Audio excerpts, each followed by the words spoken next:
Hey, welcome to Playing for Keeps, the show where we take a deep dive into emotional intelligence, sex, love, adult attachment theory, mental health, therapy, and everything in between that creates great relationships. Your host, DJ, is a certified life coach and emotional intelligence practitioner. She's here to be of service to all the listeners interested in love and relationship. Now, here's your host, DJ.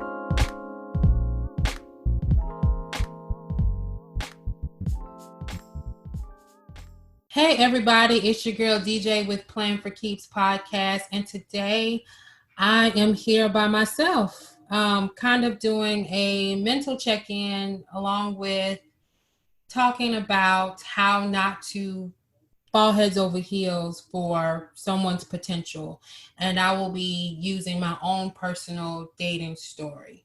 So this one is more of a recent one, and it still gets beside me just a little bit. So you guys bear with me today as I kind of try to quickly go through the story without putting a ton of information out there, and also not to dog this person out. I genuinely still think this person is a decent person. I still think highly of this person. It was just it was just a situation where I wish they would have been totally honest and they would have been upfront.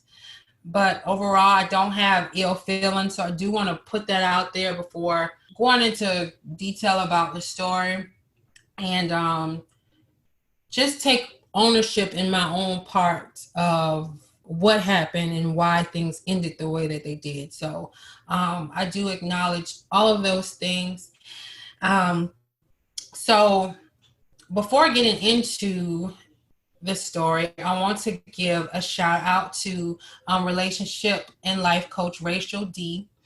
She has a 4-minute YouTube video going into detail on how to not basically fall for someone's potential.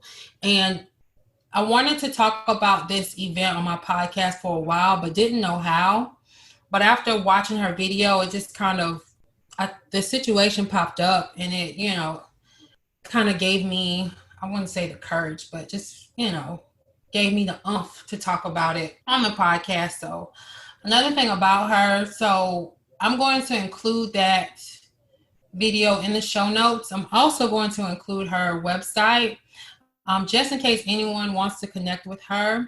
From what I've experienced being a part of her social media groups, she has a way of breaking down complicated emotions and making them simple, which ultimately helps people navigate through their relationships and their life experiences.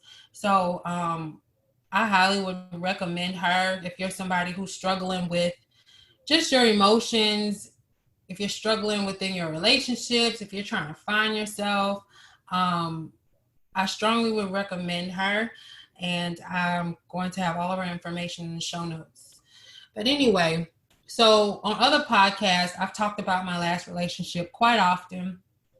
And even though our relationship or official relationship ended some time ago, we still kept in frequent contact. Through the beginning of our relationship and even after it ended, I was someone this person could rely on. If they needed me for anything, I was there for them. I always made myself available. I was just that person for them. So when we first started talking, this person would dibble and dabble in things they had no business dibbling and dabbling in to make ends meet. The potential that I saw, this person was very smart, very analytical, but he hung around the wrong people who got it out the mud by all means necessary for survival. Another thing that piqued my interest about him, I remember asking him what he ultimately wanted to do. And he's not from Georgia. And where he's from, they didn't have a Zaxby's. So he wanted to open up a Zaxby's in his hometown. And he wanted it to be the first one. And he liked Zaxby's. So, it's like, oh, okay, he has some type of long-term type of goal, which I thought was cool. You ask a guy that question at like 26 and they wouldn't say anything like that. So That kind of piqued my interest as well about him, along with other things. But me at 26, my predicament was I'm working a legitimate job. I'm making ends meet legally. I have ambition and drive to work hard, face rejection if I have to.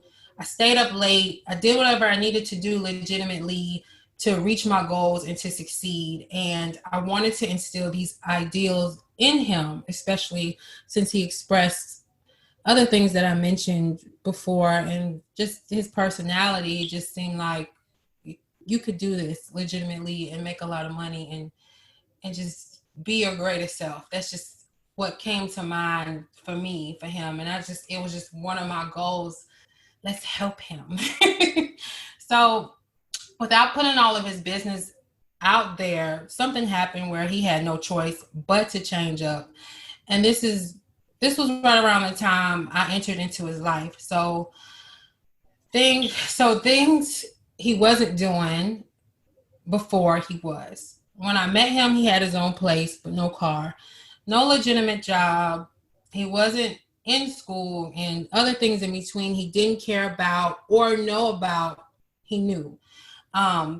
So for him, he ended up getting, a legitimate job. It paid halfway decent. He ended up enrolling in college.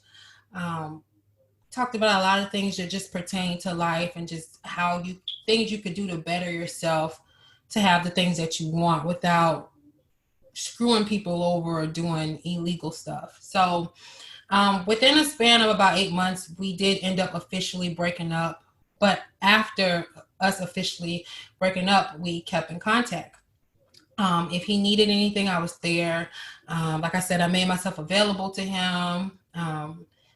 We still were involved on and off intimately, and we would periodically ask each other if we were serious with other people. His answer was always no.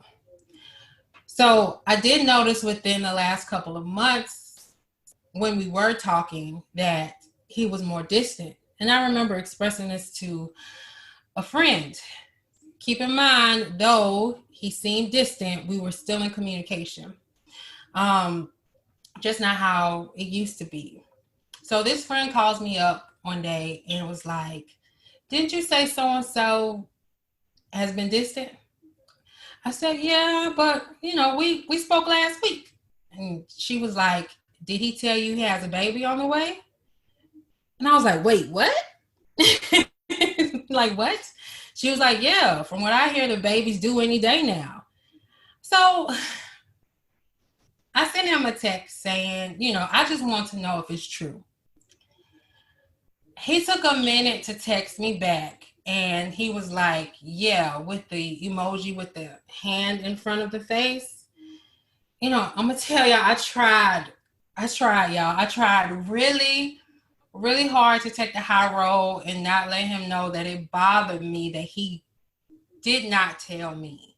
So I said, congratulations. I know you'd be a great dad, which is the truth. Something I always used to tell him was, I know if you ever had a child, you would slow down because I feel like you would do right by your child. And so, he was all like, thank you. And I wanted to tell you, but didn't know how. So I don't respond right away. And I get to thinking about those past 9 months, just our communication within the past 9 months, the things we did in the past 9 months, if anything was done in the past 9 months, conversations we've had, how he used to be able to come to me about everything else he was stressed out about, and he couldn't tell me this.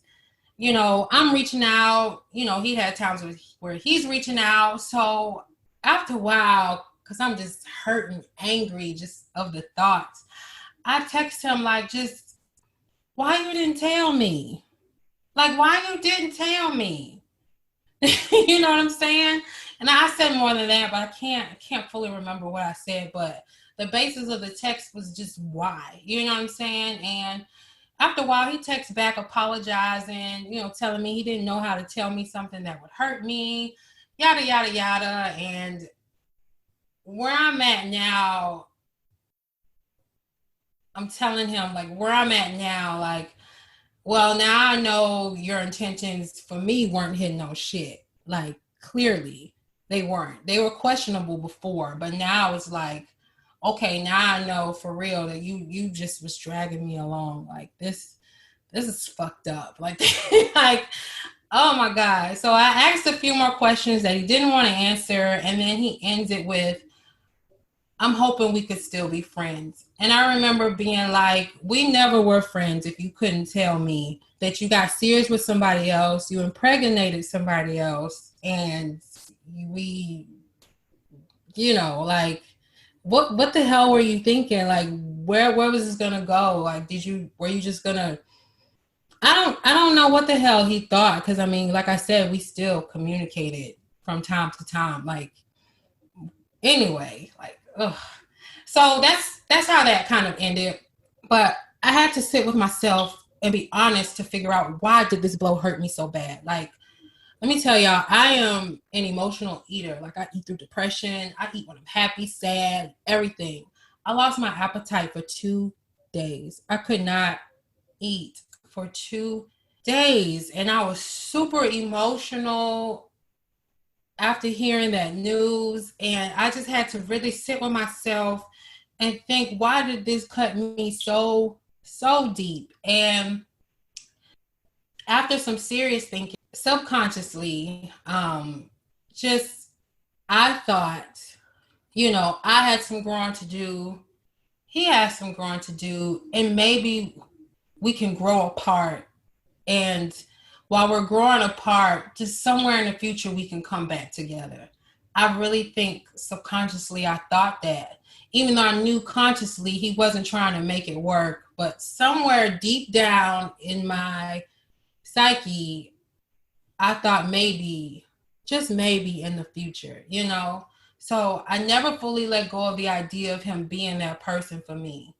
I also looked at how much he grew dealing with me, and this leads me to falling for potential. Again, Rachel D goes more in depth with these points that I'm going to mention in her YouTube video. I'm just going to kind of go into the points that relate to my story. So, really looking at reality in my situation, me and this guy thought processes about life and how to go about going out and getting it for real. When we first met, were totally different. He didn't have the things that I had. Again, this guy was very smart, very analytical, but we did not move the same. We also butted heads a lot in the beginning. Like, how we fought and argued was ridiculous. It was bad business. So if I would have honed in on the reality of the situation in the beginning, that could have saved me a lot of heartache. Just being really honest about the situation, acknowledging that this guy did have a lot to offer, but he wasn't there yet, and letting him just go on about his business. If I would have done that in the beginning, like I said, I wouldn't have been in that predicament. Number 2, checking your needs for control. In my particular situation, I didn't want to mold this guy's personality because I liked his personality. I liked a lot of things about him, but I did want him to want more and to be better for himself. Even if that meant for me to do certain things to jumpstart him in that direction. I played Captain Save-A-Hole a lot in that relationship and probably took lessons from him that would have benefited him in the long run. And then number 3, check your insecurity. If you find yourself trying to change an individual to fit you, or to change an individual you're dating to have them match the level you're on or above, you need to ask yourself, why do you feel that you can't have someone like that straight out the gate on that level? I know for me, love didn't feel like anything if I didn't earn it. In my mind, I thought, what would make me special if I didn't earn that person love? So easy relationships would come off boring or unfulfilling. Easy relationships subconsciously felt too good to be true, and I felt that they wouldn't last because I wasn't doing anything. So for me personally, I had to learn, and I'm still learning, that I am enough. I'm more than just a resourceful person that anyone can rely on. I'm more than the person that will give the shirt off of their back. I don't have to throw on a cape in order for my relationships to work. I know now that I can relax and show all sides of me. And if a person doesn't receive that, 9 times out of 10, it's an issue or a wound that that other person is dealing with, and it has nothing to do with me. So that is it, you guys. I am hoping that this episode was helpful to somebody. Y'all check out Rachel D. She is based in Houston, but I believe she helps people all around the world. I'll have her website and the video that I've been speaking of in the show notes. I want to thank you guys for tuning in. Please download, rate, and subscribe. And until next time. Thank you for tuning in to today's show. If you like this podcast, please download and subscribe. If there's anything you would like to talk about in regards to relationships, or would like to be a guest on the show to speak on relationships or get advice, you can always connect via social media at Playing for Keeps, or email DJ at info@p4kdating.com. Thank you for tuning in, and bye for now.